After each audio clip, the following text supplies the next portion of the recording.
रात के गहरे अंधेरे में एक छोटी सी गांव की कहानी है। इस गांव का नाम था काला कुआ। गांव के किनारे एक पुरानी हवेली थी जिसे भूतिया हवेली कहा जाता था। कोई भी व्यक्ति वहां जाने की हिम्मत नहीं करता था क्योंकि यह कहा जाता था कि वहां कुछ अजीबोगरीब घटनाएं होती थीं। एक दिन गांव के एक नौजवान लड़के राहुल ने इस हवेली की सच्चाई जानने की ठानी। वह साहसी था और अंधविश्वासों में यकीन नहीं करता था। उसने रात में हवेली में जाकर वहां की पड़ताल करने का निर्णय लिया। रात के 12 बज चुके थे। हवेली के चारों ओर सन्नाटा था। राहुल ने एक टॉर्च उठाई और धीरे धीरे हवेली के अंदर प्रवेश किया। हवेली के दरवाजे की चरमराहट ने उसके शरीर में एक अजीब सा कंपन पैदा कर दिया। वह अंदर आया और चारों ओर देखा। धूल से भरी दीवारें, टूटे फर्नीचर और एक अजीब सी गंध ने वातावरण को और भी भयानक बना दिया। जैसे ही वह एक कमरे की ओर बढ़ा, उसे अचानक दरवाजे के पीछे से किसी के चलने की आवाज सुनाई दी। राहुल ने मुड़कर देखा पर वहां कोई नहीं था। उसने इसे अपनी कल्पना मानकर अनदेखा कर दिया और आगे बढ़ा। लेकिन तभी वह दरवाजा अपने आप बंद हो गया। राहुल का दिल तेजी से धड़कने लगा। वह सोचने लगा, क्या मैं यहाँ रुकूं या बाहर चला जाऊं? उसने अपनी टॉर्च ऑन की और दरवाजे की ओर बढ़ा, लेकिन दरवाजा अब नहीं खुल रहा था। अचानक उसे किसी के हंसने की हल्की आवाज सुनाई दी। वह आवाज बहुत धीमी और भयानक थी, जैसे कि कोई उसके पास ही खड़ा हो और उसे देख रहा हो। राहुल ने तुरंत टॉर्च से चारों ओर देखा, लेकिन उसे कोई नहीं दिखा। अब उसे महसूस हुआ कि वह अकेला नहीं है। उसने अपने चारों ओर देखा और उसे एक पुराना आईना दिखा। आईने के सामने पहुंचकर उसने खुद को देखा, लेकिन उसकी परछाई थोड़ी देर के लिए गायब हो गई। अचानक आईने में उसे एक अजीब चेहरा दिखा, पीला, बीमार सा, और उसकी आंखें पूरी तरह काली थीं। राहुल का दिल जोर जोर से धड़कने लगा।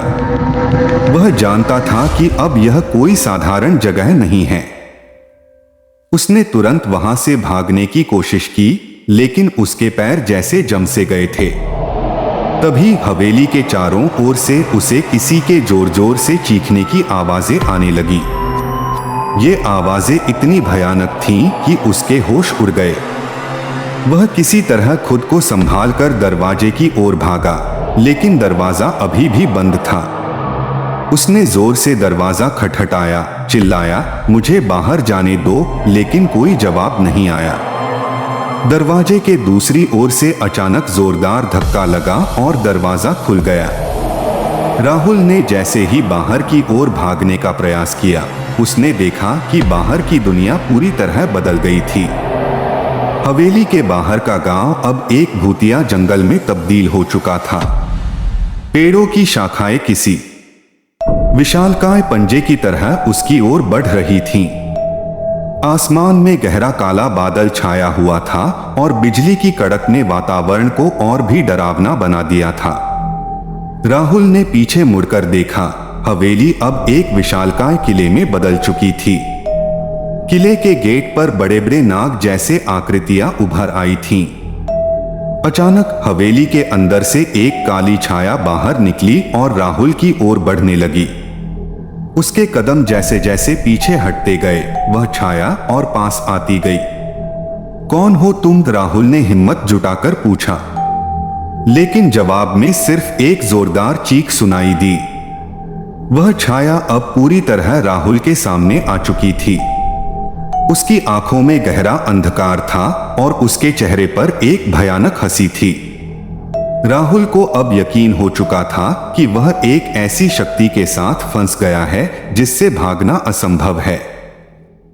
उसने खुद को बचाने के लिए कोई रास्ता नहीं देखा। लेकिन तभी उसकी टॉर्च अचानक जलने लगी और उसकी रोशनी ने उस छाया को कुछ समय के लिए थाम लिया। राहुल ने मौका देखकर भागने की कोशिश की, लेकिन उसके पैरों ने साथ देने से इनकार कर दिया। जैसे ही वह नीचे गिरा, छाया ने उस पर हमला कर दिया, लेकिन उससे पहले ही हवेली का दरवाजा जोर से खुला और एक तेज हवा का झोंका अंदर आया। वह हवा इतनी शक्तिशाली थी कि उसने उस छाया को दूर धकेल दिया। राहुल ने खुद को उठाया और दरवाजे की ओर भागा। वह किसी तरह बाहर निकल पाया और दौड़ता हुआ गांव की ओर जाने लगा। लेकिन जैसे ही उसने पीछे मुड़कर देखा, हवेली गायब हो चुकी थी। वहां अब सिर्फ एक पुराना जर्जर कुआं था। वह समझ गया कि यह काला कुआं ही उस हवेली का राज था। राहुल ने खुद से वादा किया कि वह इस रहस्यमयी जगह के बारे में किसी को नहीं बताएगा, क्योंकि वह जानता था कि यह राज जितना गहरा है उतना ही खतरनाक भी। उस रात के बाद से राहुल ने कभी भी उस कुएं के पास जाने की हिम्मत नहीं की। गांव के लोग अब भी उस कुएं से दूर रहते थे, लेकिन अब वे जान गए थे कि वहां कुछ ऐसा है जिसे समझना उनके बस की बात नहीं। अंत में उस हवेली का रहस्य हमेशा के लिए एक रहस्य बनकर रह गया।